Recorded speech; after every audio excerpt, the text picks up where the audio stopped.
Յուրաքանչյուր դա կապ չունի ինչ ազգությամբ այդ մարդը, եթե ինքը ապրում է ինչ-որ մի երկրում ու համարում այդ երկիրը իր հայրենիք, ու ինքը տղամարդ է, ինքը պարտադիր պիտի ընդգրկված լինի իր երկրի պաշտպանությանը, դա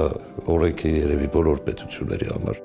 Երյոմինների ընտանիքում զինվորականի մասնագիտությունը փոխանցվել է ժառանգաբար։ Տիգրանը տարիներ առաջ հոր օրինակով որոշեց ընտրել զինվորականի մասնագիտություն։ Դեռ վաղ մանկության տարիներից երաժշտությամբ հետաքրքրված ու երաժիշտի կարիերայի մասին երազող Տիգրանը ժամկետային ծառայության տարիներին հասկացավ, որ այնինչ սկսվել է, այլևս կիսատ թողնել չի կարող։ Ծնվել եմ Վանաձորում 2004 թվականին, մեծացել եմ զինվորականի ընտանիքում։ Մայրս էլ ծառայության ստաժ ունի, ազդեցություն միանշանակ եղել է իմ որոշման ընդունելու համար, բայց ընդհանուր որոշումը ընդունել եմ, թե ընդունվեմ այստեղ ծառայության ժամանակ, երբ ես 23 թվականին մեկնեցի ծառայությանը։ Տիկինս էլ է զինծառայող, որպես մինչև զինծառայողն էլ դառնալը, ինքը դե սպայկին է եղել,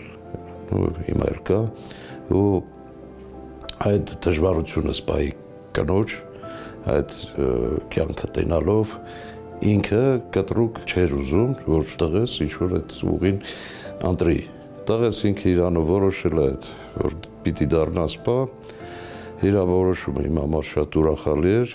Երկրի պետության հարազատ ժողովրդի հանդեպ անվերապահ պարտքի գիտակցության իր ընկալումները մինչև անգամ հայրենիքի պաշտպանության համար մարտերում բազմիցս ապացուցած բարձրաստիճան զինվորականը, որ նաև խիստ պատասխանատու ստորաբաժանումներից մեկի ղեկավարն է, համոզված է հայրենիքի պաշտպանությունը պարզապես գործողություն չէ, որն ինչ-որ կետում սկսվում եւ մեկ այլ կետում ավարտվում է։ Այն շարունակական ընթացք է, որի տարբեր շրջափուլերում մեզնից յուրաքանչյուրն իր ծառայության ժամանակահատվածն ունի։ Լավագույն օրինակ էր իմ համար իմ հայրիկը, հատկապես նրա նպատակասլացությունը եւ մասնագիտական այլ գիտելիքները, որ ինքը ձեռք էր բերել տարիների ընթացքում։ Ծառայում էի ուսումնական ստորաբաժանումում կազմում եւ ինձ թվում է այդ միջավայրը նաեւ դրդեց ինձ, որպես ես իմ մանկության տարիներին ձևավորված երազանքը իրականացնեմ։ Ասել է, թե մենք ժամանակի մեջ պարզապես միջնորդներ ենք, մեզ ժառանգվածը գալիքին փոխանցելու պատասխանատվությունն ուսած։ Սա առավել քան դիպուկ է զինվոր գաղափարի համար։ Զինվորը ծառայում է տվյալ պահին, բայց հանուն հավերժական գաղափարի։ Հայրենիքն է, որ հավերժ է եւ այն միշտ կարիք ունի պաշտպանված լինելու։ Հետևաբար այդ գործը պետք է անպայման ավանդվի հայրերից որդիներին։ Գուցե իր արդեն իմ թոռը իր երեխեն նույն գործը շարունակի, դա արդեն դինաստիա է դառնում։ Դա վատ չի, իսկ երբ որ այդպես ցեղում ինչ-որ այդպես դինաստիա է, այդպես ընտանիքով, դա ավելի ոնց որ լավ մասնագետներ են էլի առաջանում որպես կարգ։ Միանշանակ կարելի ասել, որ առանձնահատկությունն էր կարգապահությունն ընտանիքի մեջ,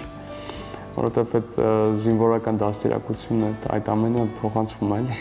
Տիգրանը գուցեև ունենար երաժիշտի փայլուն կարիերա, սակայն դեռ մանուկ հասակից մտապատկերում վառ է մնացել հոր կերպարը, որ իր ընկալումներում զինվորականի ամենաիսկական տիպար է, երկրի պետականության ու հարազատ ժողովրդի հանդեպ պարտքի գիտակցությամբ, բարձր արժանապատվությամբ։ Կապ չունի, որ իմ հայրը գնդապետ է, ես տարբերություն չեմ դնում։ Այսինքն, եթե հայրս պետք է գնդապետ լինի, ես պետք է ինչ-որ տարբերվեմ ուրիշներից ինչ-որ բանով։ Ոչ, պետք է իմ ուժերով հասնեմ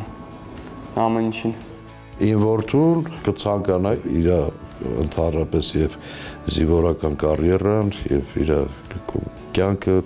դրսևորվի, որ ինքը ինչ-որ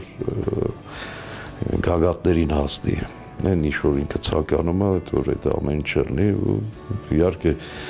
ցանկանում է, որ ինքը շատ լավ մասնագետ լինի իր գործի։ Առայժմ Տիգրան Երյոմինը ռազմական ակադեմիայի առաջին կուրսի կուրսանտ է, ապագայի մասին դեռ խոսել չի ցանկանում։ Հիմա առաջնայինը կրթվելն է, վստահեցնում է կանի առավելագույնը, որպեսզի հորից, ավագ ընկերներից, դասախոսներից ու հրամանատարներից իրեն փոխանցվող գիտելիքներն ու հմտությունները ծառայեցնի հայրենիքի բարօրությանը։